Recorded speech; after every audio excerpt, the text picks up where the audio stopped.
must.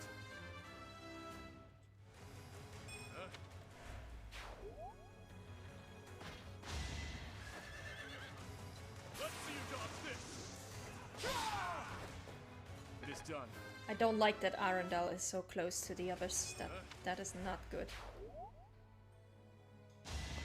Like, I think he should be in range of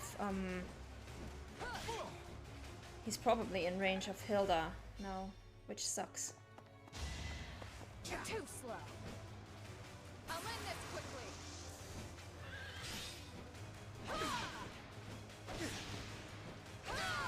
Oh nice, she's actually gonna be able to take this guy out. Sweet. I shall not stray.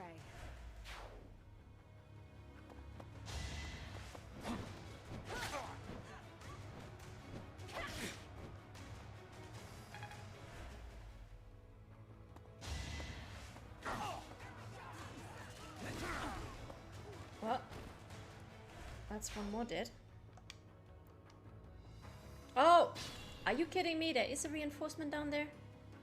Ugh. Annoying. Sorry. Alright. Let's talk to Claude. Professor, if you had chosen me instead of Dimitri... No, I shouldn't dwell on it. I'm grateful you came. I'm glad to have your strength, if only for today. Alright. Yeah, ouch. Oh, he's gonna kill the sniper first. Okay, that I can live with, honestly. That doesn't faze me at all. He can kill the sniper any fucking day.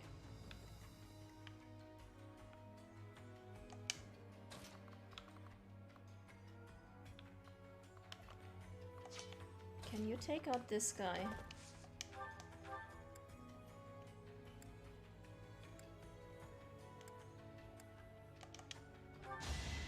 Please get the critical? No. Okay,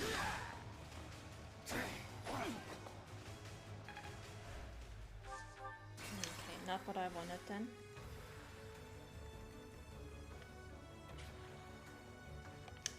At your service. I'm your girl.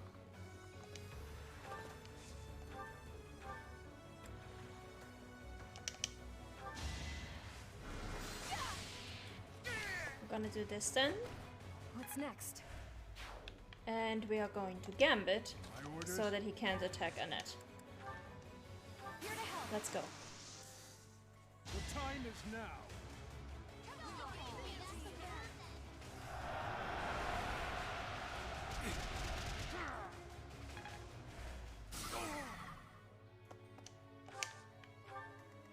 That's fine. He can attack me in the next round. I don't care. Could I actually... No, I could not reach him. Okay. And I have more important things to do anyway. I'd be honored. Let's see if we can get it done. Awesome. I'm still here. Good job, Ash. I'll have to steal those moves. Can't believe I'm saying this, but good job.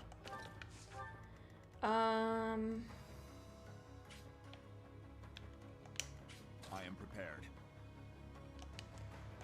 I do hope this combat forecast is accurate and he is actually going to attack who... Arundel is actually going to attack who he is projected to attack. Because if he goes for one of my people instead, we're going to be in trouble. What's the plan? Like, there are multiple people here could attack here and all of them would be trouble. Burn until we meet again.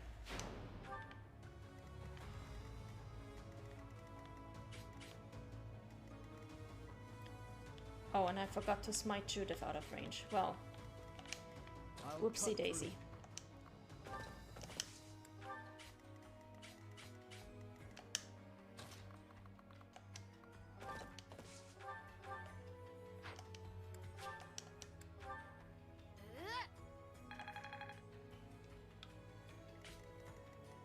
Who's left? Ready when you are. Just in case. Alright. Child's play. What's up? Nothing bites so hard as a cornered rat, eh? This is fine, this I can live with.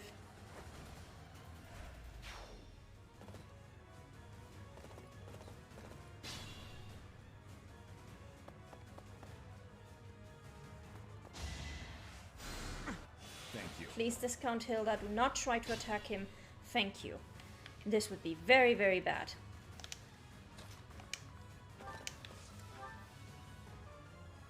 So, reinforcements part 1. Well, part 2 actually. On my honor as a knight. And that should be all the reinforcement points.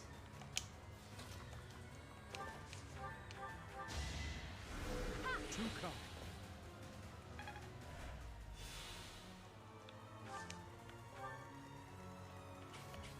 Can I actually get this guy? I should be able to. Yes.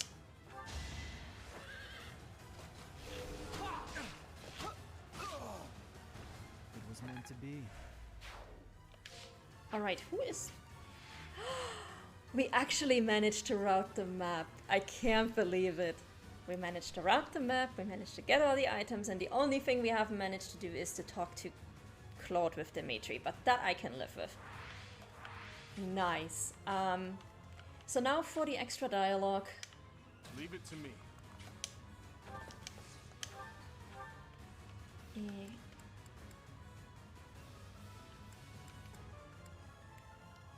Actually, I think I'm gonna gambit him first. How many points do I need? 9. Or I could snipe him with Ash. Ash should be able to attack him from far enough away. Yes.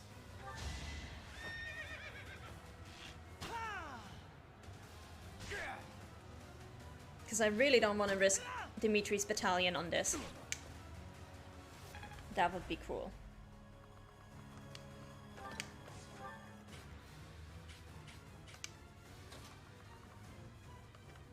Does Byleth have any special dialogue with this dude? What's my strategy? No. Alright.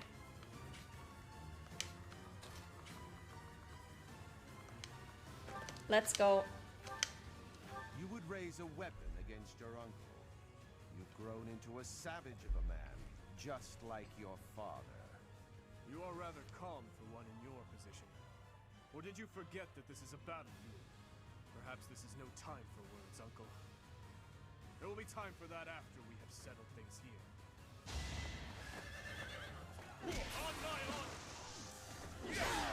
Of course he crits. Do our hopes end here?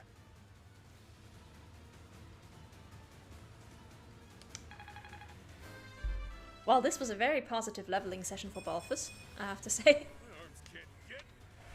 Uncle, I need to know. The incident 9 years ago. You were involved, weren't you? You know something. What did Cornelia... No. What did my stepmother do? You are not qualified to look into the darkness. So yeah, in case you're wondering why this guy talks so strangely, the real Arundel was murdered, and this is actually Thales, the guy who prevented us from saving Gerald, and who attacked Byleth and sent her tumbling down a ravine just before the time skip. The leader of those who sliver in the dark, except in this... The hilarious thing about this route is you take out all the big shakers and movers in the slivers of the those who sliver in the dark, without even knowing that they are belonging to the slivers. Like, you don't even know that those who sliver in the dark exist. You don't even know the name. You don't know their home base. You just take out their entire leadership without even knowing that you're doing it.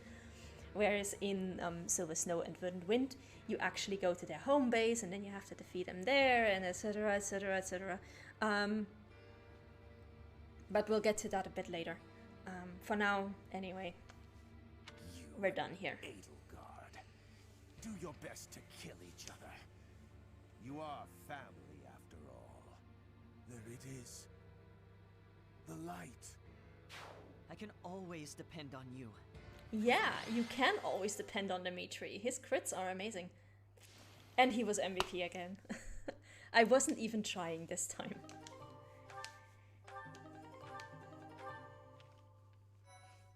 Awesome.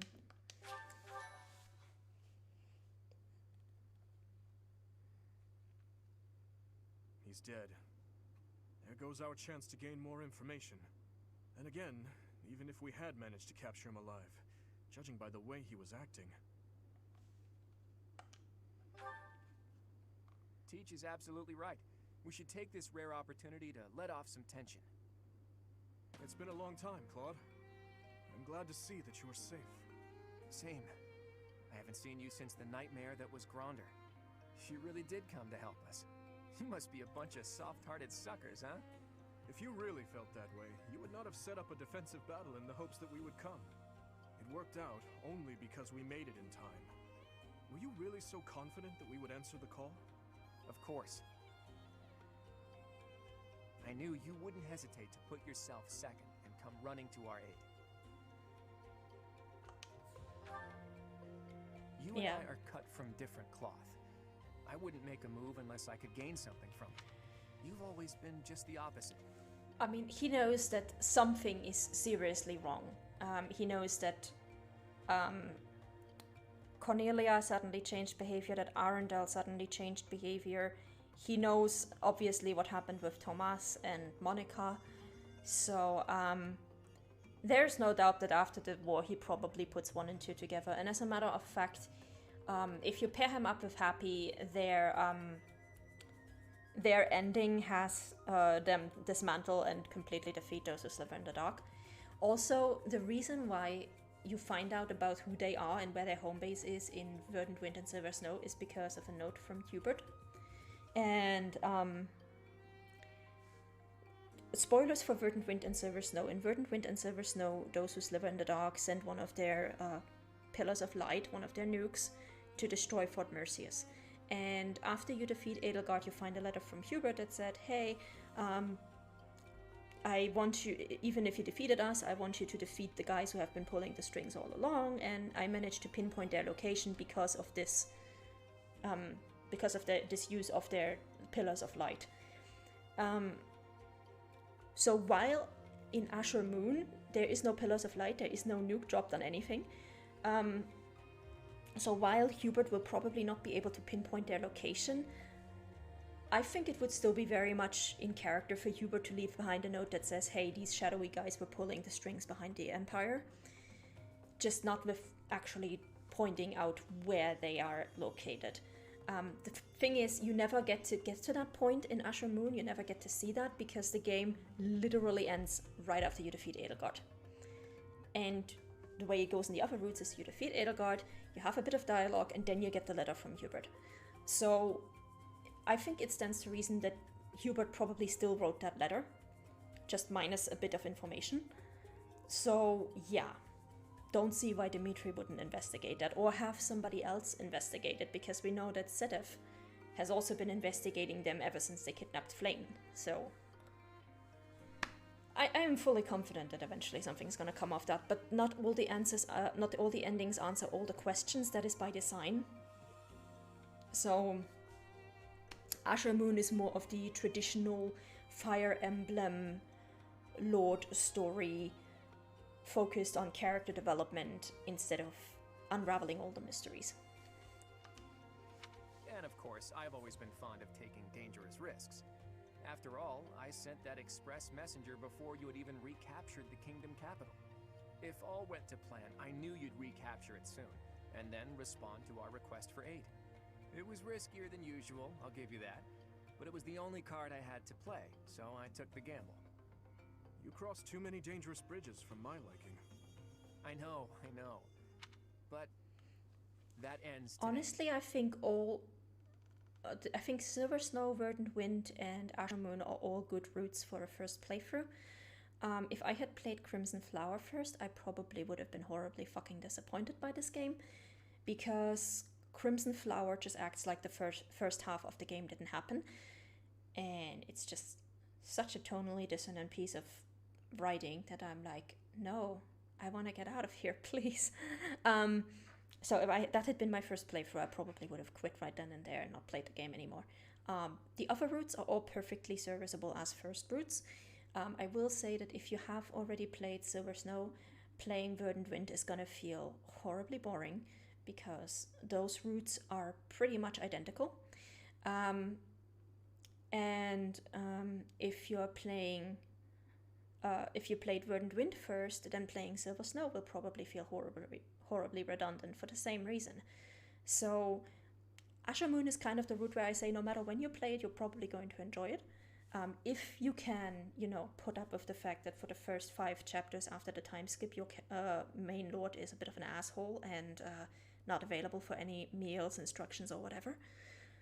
If you can push through that, then I think it is tonally and in terms of character development and story-wise a really amazing route.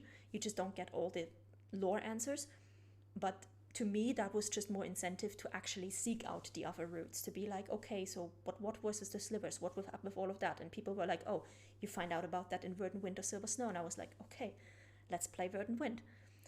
And I really enjoyed Verdant Wind. I played Silver Snow, and again, whichever one of these two you play first is going to cloud your perception of the other route, because they are mostly copy paste. And but I liked Silver Snow for the fact that after everything that happened in the pre-time skip, after Edelgard kidnapped one of your students and worked together with the guys who killed your father, and had been knowing and lying about all these events for the entire year that you were teaching her, I was really happy that I was given the choice to say, okay, I don't actually want to work with you anymore. Like, I was perfectly happy to support you when I thought you were just an emperor in training, and I thought you were just heir to the throne. But knowing what you have done and who you have worked with, this is too much of a line for me. I don't want to do this anymore. And to me, that made Silver Snow just feel a lot more poignant, whereas you get to Crimson Flower, when you side with Edelgard, and nobody brings any of that shit up again. Like, who killed Gerald? Do we care? Like, didn't you kidnap Flame? We don't care. Didn't you work with the people who experimented on humans and turned them into demonic beasts? We don't care.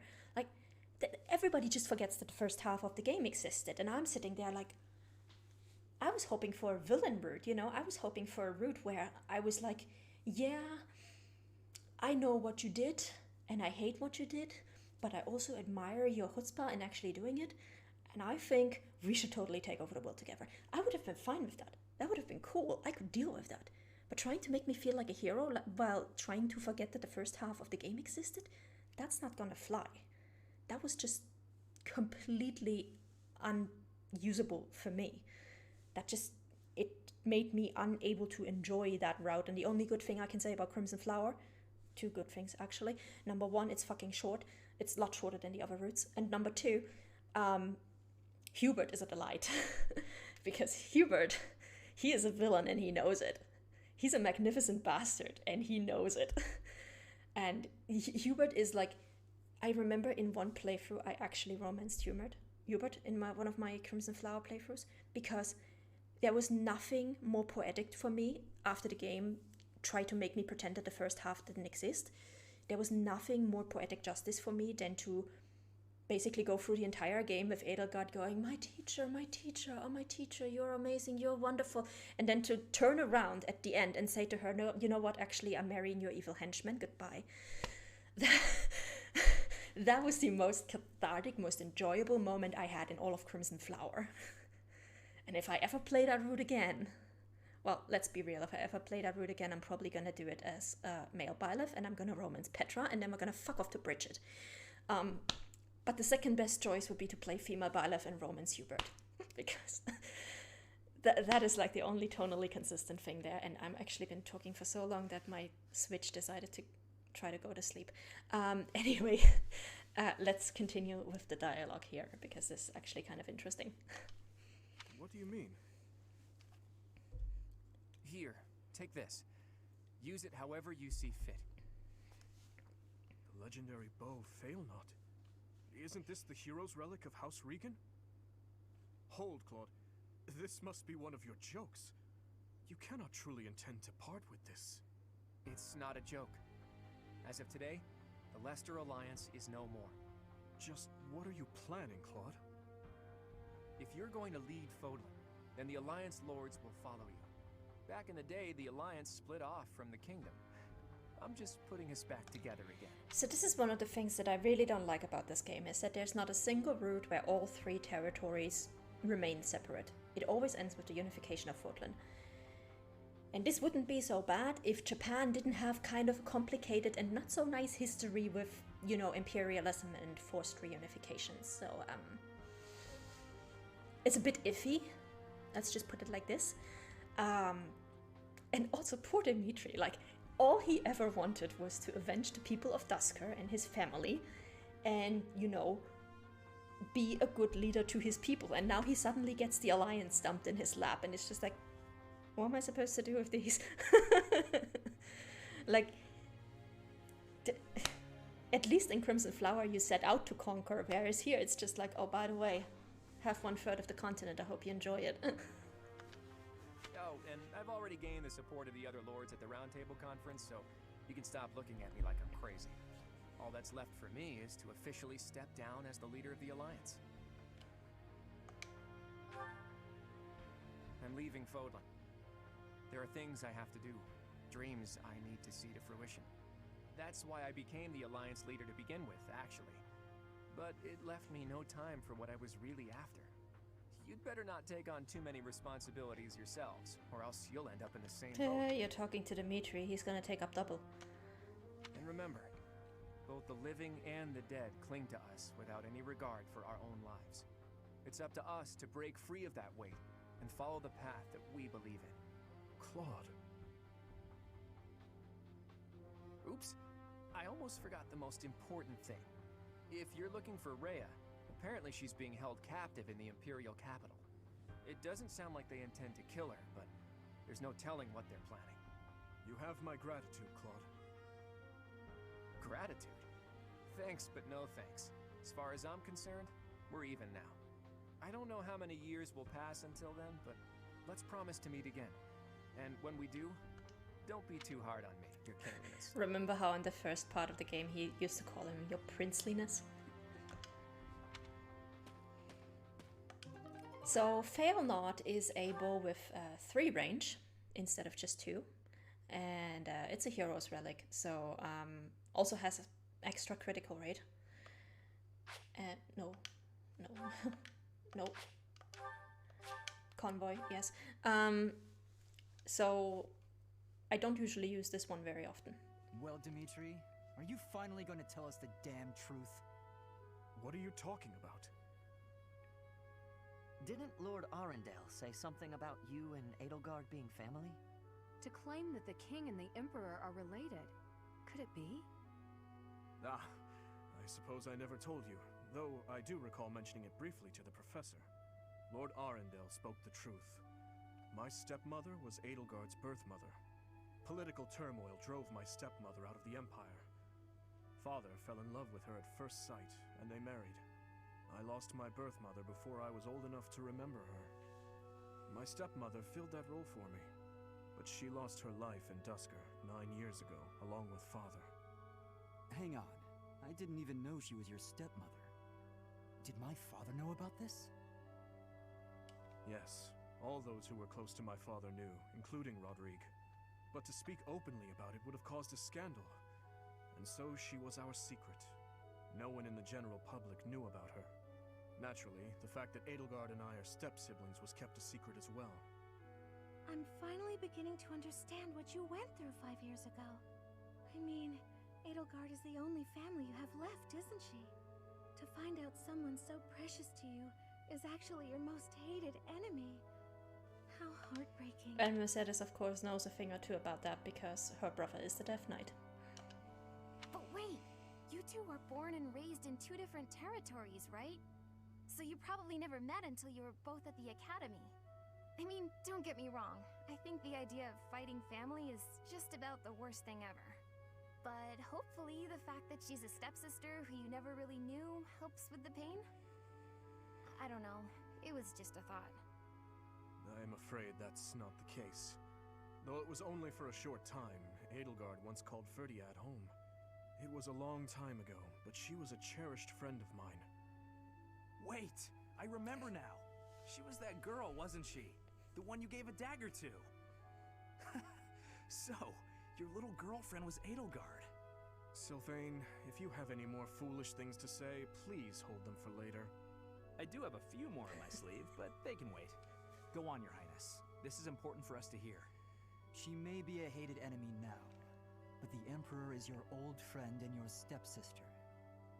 Can you bring yourself to kill her? I will kill her, if I must. But if there is any chance that the world she seeks to create could be a just one, then I would love to see a future in which I may reach out my hand for her and have her reach So back. here we are again with the reaching out hands theme, which Dimitri didn't believe would work until it worked for him. So, yeah. That said, I have no intention of letting my personal feelings cloud my judgment. Too much is at stake. Your Highness, I think you should meet with the Emperor and at least try to talk to her. If there's any hope of ending this war without more bloodshed, we have to try. Besides, killing your own family. I'm sorry, but it's not right. Said Ash, who, if I remember correctly, we actually made him attack Lord Lonato. I think so too. And you are right that we should at least try. I see. So my uncle's defeat is beyond doubt? Yes, Your Majesty. I have confirmed it via countless channels. I advise that we accept this as a drop of joy amid a pool of sorrow. Pretty words, but I'm afraid we can't rest until the joy outweighs the sorrow. And for that to happen, it now seems we must confront them all at once. Dimitri, who took back Ferdiad, Claude, who managed to protect the Alliance, and that professor, who is successfully mobilizing the Knights of Seros. What will you do, Your Majesty? Pull back our forces. In the west to Arian Road. In the east to... Fort Mercius, I presume. There is no better place for such a confrontation, after all. Indeed. And dispatch the Death Knight to guard it. He can buy us some time. In the meantime, I will... Forgive me, but I must speak bluntly. I do not agree with what you intend to do. Though slight, there is a chance that once done, it cannot be undone. Even I cannot always choose the direction my path leads me. There is no other way. And so, I must walk on. Very ominous. We're gonna find out what she meant in the final map. Oh wait, I think that was actually the no chapter save. Yeah. Damn. Part 2. Azure Moon. Blue Sea Moon. The Impregnable Fortress.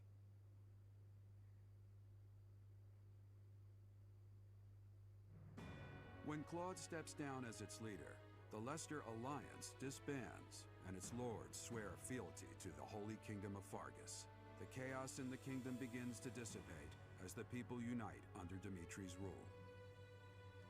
Riding this momentum, the Kingdom Army prepares to march south for a decisive battle against Imperial forces.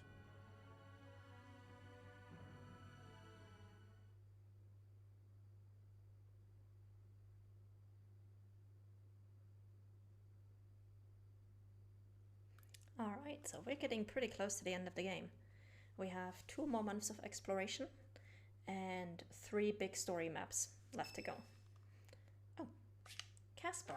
Yeah, host tea party. Ginger. Hey, Professor.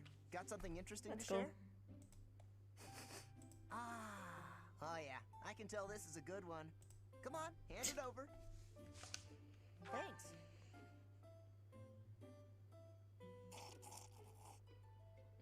He slurps his tea. Yeah. Okay, let's go. Yeah. Yeah. Whoa. Yeah. Only he would care about that one. I really love fighting alongside you. I can always count on your commands to get us through.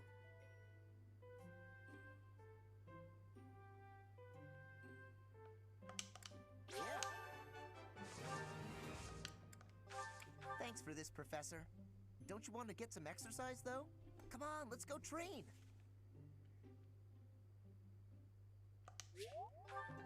I don't want to get exercise, I just want to get to the monastery and save.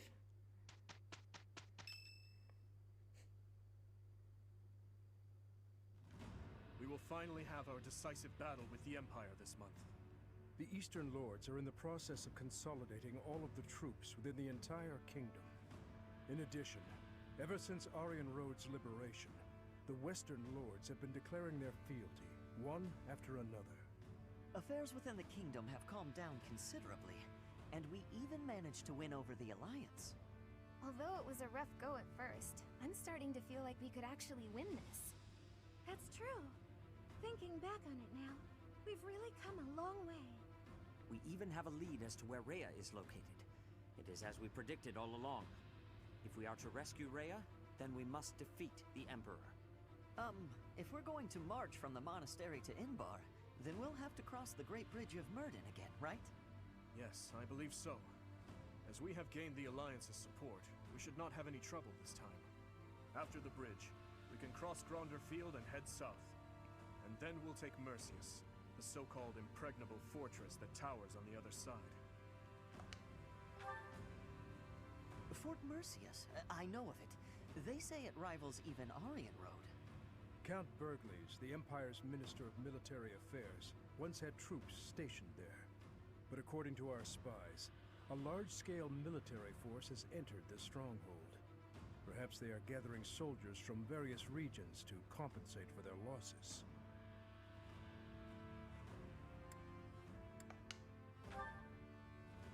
If we try to avoid it, those troops will follow us and attack from the rear. It is best for us to handle the situation head-on. Once we take Fort Mercius, Enbar will be within reach. This is the Empire's last chance to stop us from arriving at our goal. In other words, if we take this fort, then our blades will be at the Emperor's throat in no time. If this is the last fort between us and them, then the Emperor will likely do everything she can to strengthen its defenses. I just received a report on that very subject. The one commanding the troops stationed at Fort Mercius is someone we have crossed blades with many times. It is the Death Knight who awaits us there. Oh, so that's who we'll be battling. Emil. Yeah. Ouch. Not a good time for Mercedes. So yeah, these dialogues that we just got, they change slightly depending on if you have done Mercedes' paralogue and Dimitri's paralogue. But anyway, this will be it for today. We are going to continue tomorrow at 7 p.m. Central European Summertime, so 7 p.m. Vienna, Berlin, the entire time zone like that. And we're going to have to see what we're actually going to do. We're probably going to do a bunch of leveling, a bunch of paralogues, and might actually explore in the first week so I can just get the exploration out of the way. But we'll have to see about that. We're probably not going to get to the end of the month already, but we'll see how it goes. Hopefully I'll be able to put a few more people in their master classes. Until then, thank you guys for joining me. I hope you had some fun, and I hope to see you all again tomorrow, as at 7 p.m. CEST. Until then, have a good evening. Bye guys!